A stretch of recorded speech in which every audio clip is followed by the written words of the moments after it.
Yo, what's good, YouTube MME? Back at it again with another reaction video. I just made it back home to my town, man. Vlog was amazing. Wanted to record on the water ride, but I got some pictures. I ain't even take a look at it. Y'all gonna see that when I drop that video. Right now, it's 12:30 in the morning. Y'all know how I am. I'm up working late night, grinding, putting in work. But today, man, I know you seen that title, Mysterious Signals from Deep Space. Are we alone? Comment of the day. Comment, are we alone? Yes or no? Answer that. I don't think so. But I ain't gonna say too much, man. Let's get to it. Let them get a view from there and see what the field of view looks like. They're backing into the cable. Okay.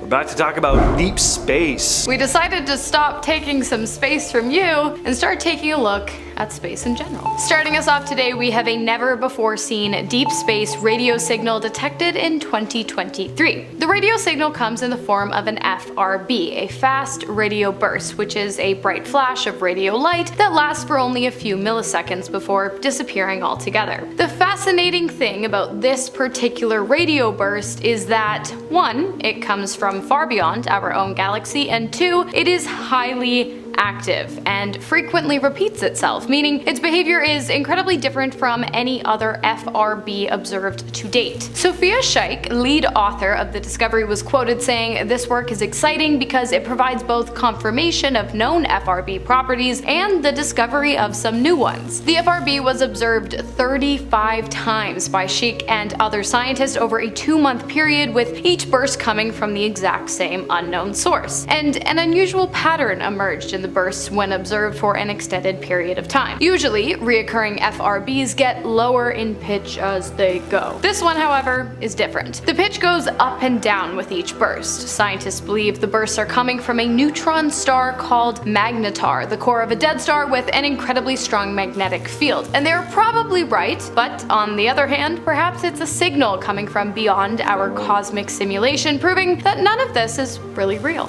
Next up, we have a very recently detected radio signal that has NASA scientists pretty confused. It's a repeating radio signal from deep space that cycles every 53.8 minutes. It's been dubbed ASKAP J1935 plus 2148. It's coming from a neutron star about 15,820 light years away. Neutron stars are incredibly dense remnants of massive stars that have collapsed in on themselves. According to Dr. Manisha Caleb, an astrophysicist involved in the study, what's strange about this discovery is the slow pace of the signal. Most radio signals from neutron stars are a lot more rapid. Astronomers used the Australian Square Kilometre Array Pathfinder, or the ASKAP radio telescope, to detect and study the signal. They found that it has 3 distinct emission states, each with its own set of characteristics. So, what is causing the strange behavior of the signal? Too soon to know. Next up, we have the space roar.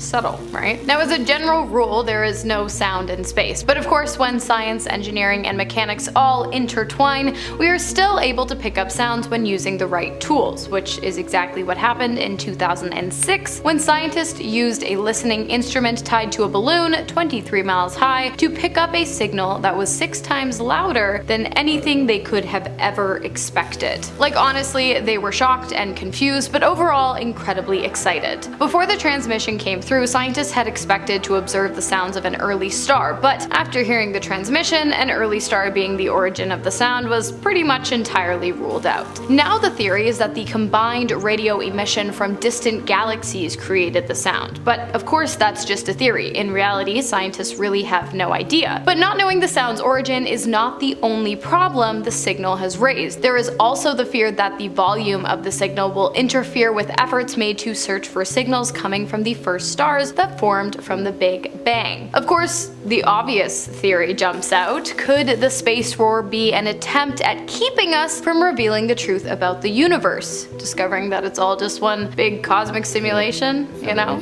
Or is it yelling at us, begging us to look into it more so we can discover that this is all just one big... I just hit me with an ad.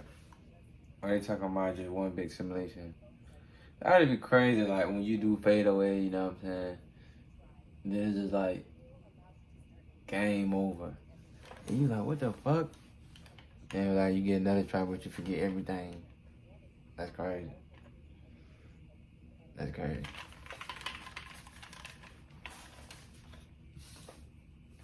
Cosmic simulation. The James Webb Telescope may just be able to spot intelligent life out in space, and not in the way you may be thinking. It has to do with greenhouse gases. So a recent study from the University of California, Riverside, suggests that we might detect alien civilizations by spotting the artificial greenhouse gases on their terraformed planets. Terraforming involves modifying a planet to make it habitable, and certain gases like fluorinated methane, ethane, and propane would be telltale signs that this was going on. These gases don't occur naturally in large amounts, but could be used by sentient life to warm up their planets. Edward Schweiderman, an astrobiologist leading the study, says, quote, "These gases would be good for a civilization that perhaps wanted to forestall an impending ice age or terraform an otherwise uninhabitable planet in their system, as humans have proposed for Mars." So the James Webb can detect the infrared signatures produced by these gases, which can survive in atmospheres for up to 50,000 years. So no, nothing's been spotted yet,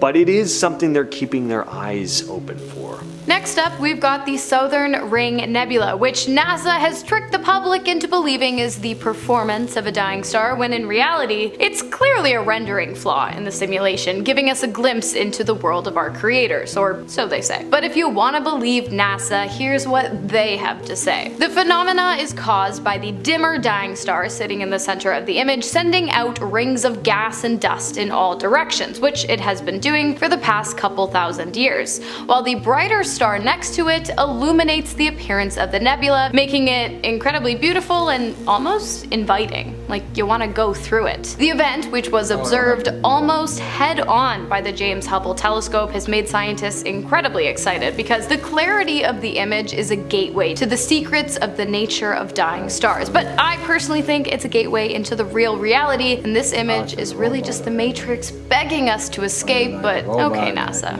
Alright. James Webb Telescope recently spotted a series of star clusters that may very well completely change the way we think about the history of the universe. These star clusters could be the oldest in the universe. The star clusters were found in the Cosmic Gems Arc, which formed just 460 million years after the Big Bang. This arc, originally detected by the Hubble Space Telescope, gives us a crucial glimpse into the early stages of galaxy and star formation. The Cosmic Gems Arc is approximately 13.3 billion light years away, but with the Webb telescope, scientists were able to pinpoint 5 massive and dense star clusters within the arc. These clusters are believed to have formed during a period of intense activity in young galaxies, contributing to the ultraviolet light emissions of their host galaxy. Unlike ancient star clusters in our Milky Way, which have survived for billions of years, these young star clusters are giving scientists insights into the early stages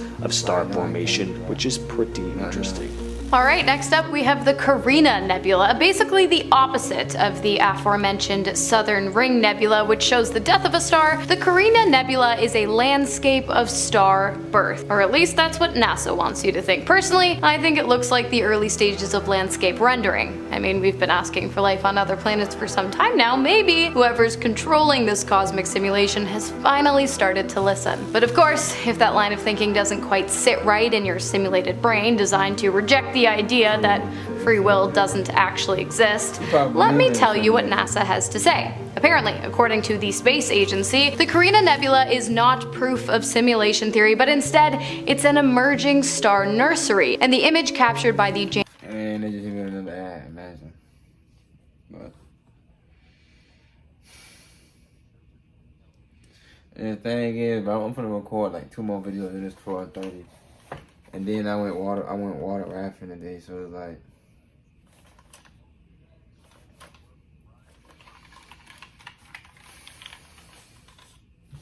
you really gotta pay the price to beat this shit, Trev.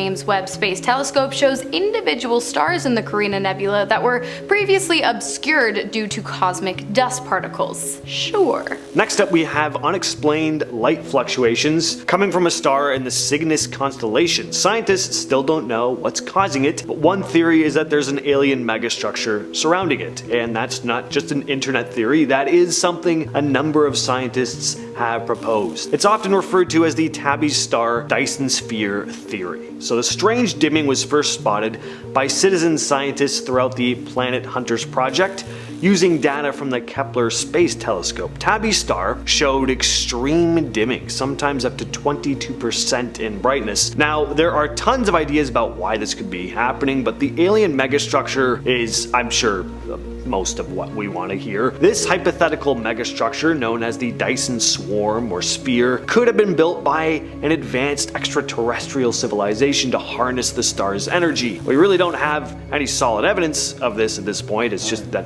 possibility because of the constant dimming intermittently, but there are loads of possibilities. Next up, we have Quasar 3C273, a supermassive black hole feeding on humongous quantities of gas located in the center of the giant elliptical galaxy in the constellation of Virgo. It is also the first quasar ever identified and the optically brightest quasar discovered to date. Quasar 3C273 is incredibly powerful, capable of emitting hundreds and possibly thousands of times more energy than the entire energy output of our own galaxy, the Milky Way. Which means it probably has enough energy to power the simulation of our Milky Way and the illusion of a surrounding universe. I'm just saying, when we're looking at Quasar 3C273, we could actually be looking at the computer that made us. Finally, we have Bernardinelli Bernstein, which is a really big comet that's been detected. Really, really big. In fact, it's called a megacomet.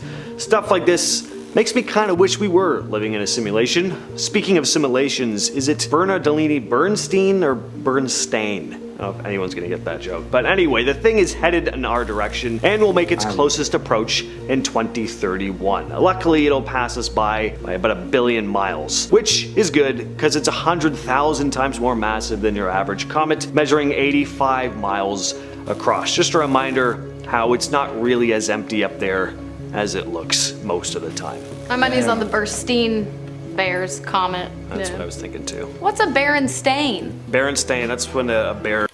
But and this video only got like 40 more seconds left on it. You know what I'm saying? That's pretty much it. But my honest opinion about, I do believe there's something else in the universe. I do. I highly doubt be the only thing in the whole. You gotta think about it, bro. It's way more out there. Well, definitely. But the simulation part, nah, I don't believe in that. I don't think it's a simulation, but. Yep, that's it for this video. I'm finna try to record these 2 more, man, and do some other stuff. See y'all next one, man. Peace out. Love.